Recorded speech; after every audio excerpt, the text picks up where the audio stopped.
nggak sih? Kamu merasa hidup ini seperti film? Semua terasa dibuat-buat, penuh drama. Dan kadang tidak terasa nyata. Manga ini menceritakan seorang anak yang merekam kematian ibunya sendiri.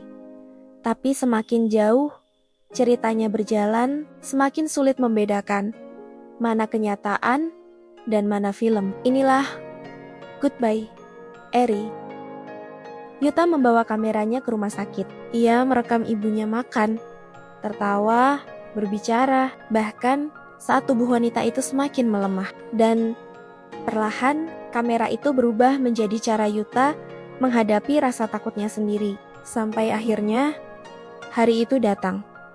Rumah sakit mulai panik. Dokter dan perawat berlarian. Tapi bukannya membantu, Yuta justru terus merekam. Lalu, boom, rumah sakit itu meledak. Dan video itu diputar di sekolahnya. Semua orang menganggap video itu aneh. Mereka bilang, Yuta memanfaatkan kematian ibunya demi perhatian. Tidak ada yang memahami perasaannya. Dan untuk pertama kalinya, Yuta mulai membenci dirinya sendiri. Ia bahkan berpikir untuk mengakhiri hidupnya. Sampai seseorang menghentikannya. Seorang gadis misterius bernama Eri. Eri berbeda. Saat semua orang membenci film Yuta, hanya Eri yang menyukainya.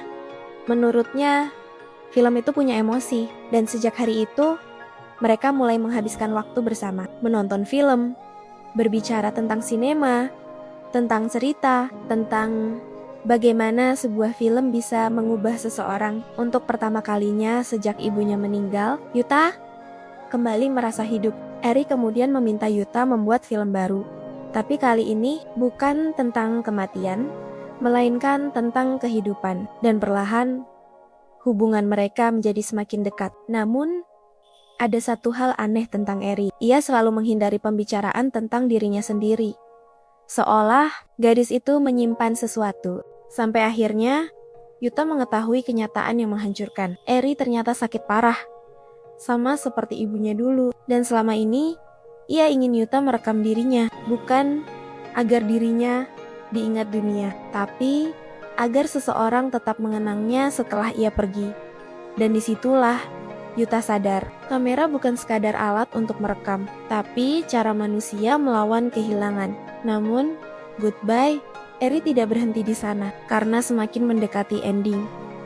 Cerita ini mulai terasa tidak nyata. Dialognya aneh, transisinya seperti film. Bahkan beberapa adegan terasa dibuat-buat. Dan Fujimoto mulai memainkan satu pertanyaan besar. Apakah semua yang kita lihat tadi benar-benar terjadi? Atau sejak awal, kita hanya sedang menonton sebuah film karya Yuta? Goodbye, Eri bukan cuma cerita tentang kematian, tapi tentang bagaimana manusia mencoba mengabadikan emosi sebelum semuanya menghilang. Dan mungkin itulah alasan kenapa ending manga ini terasa sangat kosong. Goodbye, Eri.